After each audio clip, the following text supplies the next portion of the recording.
NBX Music Production.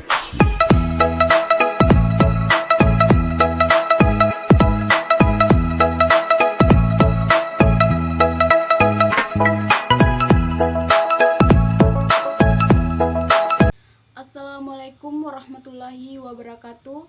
Alhamdulillah, puji dan syukur atas kehadirat Allah Subhanahu wa Ta'ala yang telah memberikan kita nikmat kesehatan, nikmat ilmu, nikmat kesempatan untuk bisa menyelesaikan tugas mata kuliah pendidikan Pancasila yang dibawakan oleh Bapak Muhammad Rusli. Baiklah, perkenalkan, nama saya Sartika Sari, Prodi PGSD STKIP Muhammadiyah Manokwari semester 1. Pada kesempatan kali ini saya akan mengangkat tema yaitu fungsi Pancasila dalam konteks ketatanegaraan Republik Indonesia. Oke, sebelum saya membahas itu, saya akan sedikit menjelaskan tentang apa itu negara.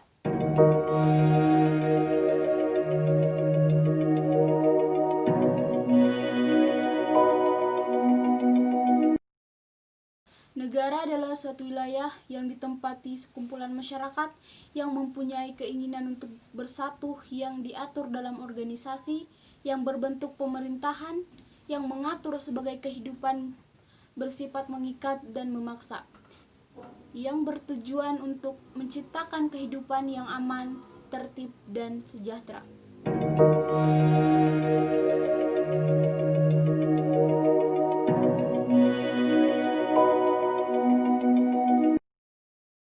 Untuk menjadi presiden harus warga negara Indonesia sejak lahir dan tidak pernah mengganti kewarganegaraannya, tidak harus orang Indonesia asli. Masa jabatan presiden adalah 5 tahun dan setelah itu hanya dapat menjadi presiden lagi pada periode kedua.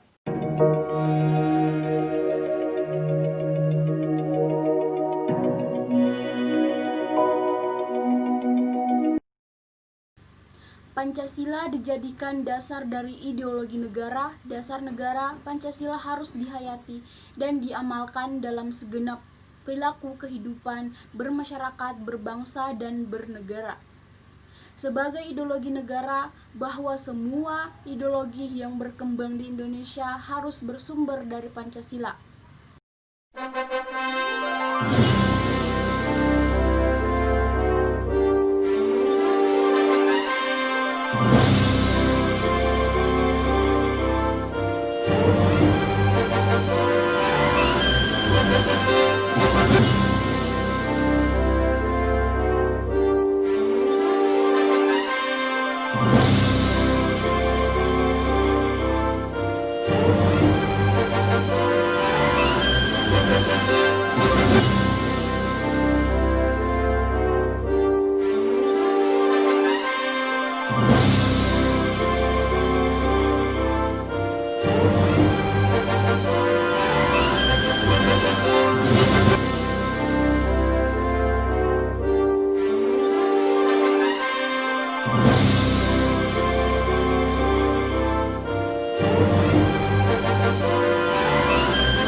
Hukum dasar ada dua, hukum dasar tertulis dan hukum dasar tidak tertulis. Seperti apa hukum dasar tidak tertulis? Yaitu seperti adat istiadat, musyawarah untuk mufakat, dan lain-lain sebagainya.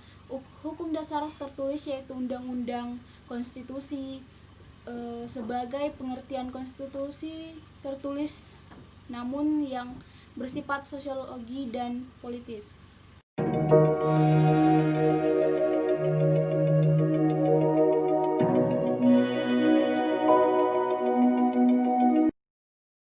Sistem pemerintah di Indonesia sejak masa kemerdekaan sampai era reformasi ini mengalami pelaksanaan yang berbeda.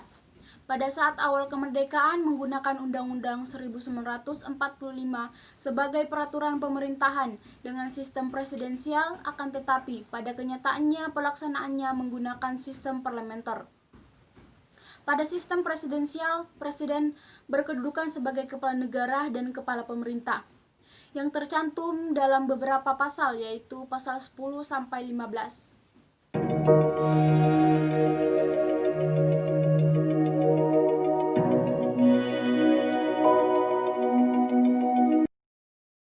Badan Pemeriksa Keuangan atau BPK. BPK adalah lembaga negara yang bertugas memeriksa pengelolaan dan tanggung jawab dengan keuangan negara. Anggota BPK terdiri dari 9 anggota yang dipilih oleh DPR dengan memerhatikan pertimbangan DPR dan diresmikan oleh Presiden.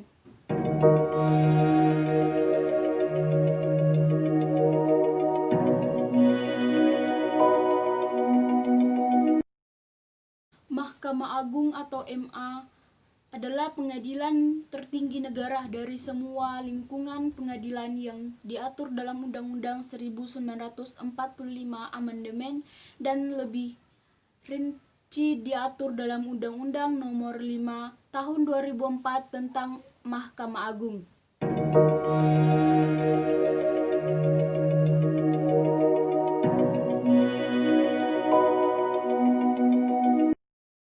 Mahkamah Konstitusi atau MK beranggotakan 9 hakim konstitusi yang ditetapkan oleh Presiden. Hakim konstitusi diajukan masing-masing 3 orang oleh Mahkamah Agung, 3 orang oleh DPR, 3 orang oleh Presiden, masa jabatan 5 tahun, dan dapat dipilih kembali untuk 1 kali masa jabatan berikutnya.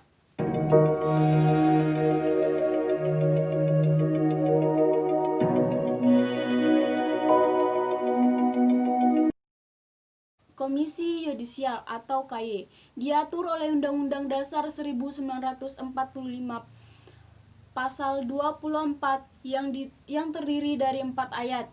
Berdasarkan Undang-Undang Nomor 22 Tahun 2004 yang berfungsi mengawasi perilaku hakim, mengusulkan nama calon hakim agung, anggota KY terdiri atas 7 orang yang ditetapkan oleh keputusan Presiden.